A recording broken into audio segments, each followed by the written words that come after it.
দেখুন সিলিং ফ্যানের কয়েল কীভাবে রিপেয়ার করবেন আমি দেখিয়ে দেব এই ভিডিওতে। এই কয়েলটি দেখতে একেবারে ফ্রেশ হলেও এর কিন্তু প্রবলেম আছে, এই ফ্যানটি চলতেছে না। আসলে কেন চলতেছে না সেটি দেখিয়ে দিচ্ছি আমি এই ভিডিওতে। এখানে দেখেন স্টার্টিং কয়েল আর রানিং কয়েল আলাদা আলাদা কালারের তার ব্যবহার করা হয়েছে। মিটার দিক ফলো করেন, ব্লুর সাথে ব্লু তারে কানেকশান পেয়েছে। এখন লাল তারের সাথে লাল তারের কানেকশান পাইতে হবে। ভালো করে দেখেন, লাল তারের সাথে লাল তারের কানেকশান পাচ্ছে না, তার মানে ডিসকানেক্ট হয়ে আছে, সেজন্য ফ্যানটি চলতেছে না। এই ধরনের প্রবলেম আসলে কীভাবে রিপেয়ার করবেন আমি দেখিয়ে দিচ্ছি এই ভিডিওতে। আমাদের চ্যানেলে সবসময় শিক্ষণীয় ভিডিও দেওয়া হয়, তাই চ্যানেলটি সাবস্ক্রাইব করে রাখুন, কাজ আসবে।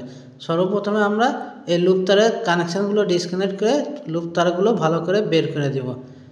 দেখতে পাচ্ছেন এখানে 4টি লুপ কানেকশান বের করা হয়েছে। যে কয়েল থেকে কানেকশানটা বের হয়েছে তার ডাইন পাশ থেকে 2টা কয়েল এবং বাম পাশ থেকে 2টা কয়েল টেপ করা আছে। এই টেপগুলো আমরা খুলে নিচ্ছি। টেপগুলো খুলে পাশে যে 2টা কয়েল আমরা পরিষ্কার করে রাখবো। এই কয়েল দিয়ে আমরা কানেকশানগুলো চেক করব যে আমাদের কোন কয়েলটি কেটে গেছে।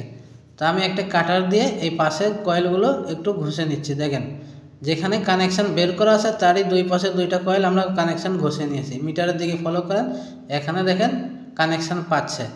এখন আমরা এই 2 জায়গা থেকে কানেকশানটা বের করব। কিভাবে কানেকশানগুলো করি আপনারা ধৈর্য সহকারে ভিডিওটা দেখুন, কোনো রকম টানাটানি করবেন না। তো আমরা ভিতরের যে কয়েলের কানেকশানটা ভালো ছিল, কানেকশান পাচ্ছিল, ওটাও আমরা ভালো করে ঘষে নিচ্ছি। এখানে 2 কালারের 2টো তার আমি নিয়েছি। তো এই 2 কালারের 2টা তার এই জন্য নিতে হয় যেন বোঝা যায় সহজে কোনটা স্টার্টিং আর কোনটা রানিং। 1 কালারের তার কখনো ব্যবহার করবেন না, 2 কালারের তার ব্যবহার করবেন। দেখেন তারের ভিতরে আমি আবার সাদা টিউবগুলো ঢুকিয়ে দিয়েছি, কারণ এই টিউবগুলো থাকলে এই কানেকশান করার পরে এই টিউব দিয়ে আমরা কানেকশানটাকে ঢেকে দিতে পারবো। এখানে তারটি ভালো করে পেঁচিয়ে দিবেন। পেঁচিয়ে নেওয়া হয়ে গেলে এখানে সোল্ডারিং করে দিতে হবে। আমি সব কিছু সোল্ডারিং করে 3টা তার বেঁধে রেখেছি। এখন এই যে ডাইন পাশে যে কয়েল থেকে আমরা ঘষে কানেকশানটা বের করেছিলাম, এখানে আমরা সোল্ডারিং করে দিচ্ছি। দেখতে পাচ্ছেন এভাবে সোল্ডারিং করে দিবেন। এরপরে আমরা কি করব, সুতা দিয়ে সুন্দর করে বেঁধে দিব। অনেক সময় দেখা যায় মেলা সময় ফ্যান চললে কয়েল অনেক গরম হওয়ার কারণে এখান থেকে রাঙের ঝালাইটি ছুটে যেতে পারে। সেই জন্য আমি সুন্দর করে এখানে বেঁধে দিচ্ছি যেন এখান থেকে সোল্ডারিংটি রিসোল্ডারিং না হয় বা এখান থেকে তারের কানেকশানটি ছুটে না যায়। তা আমরা বেঁধে দিচ্ছি। এখন বেঁধে দেওয়ার পরে আর কখনো সহজে ছুটবে না এবং এই সুতাটা হিটে গলেও না। এটি হচ্ছে কটন সুতা।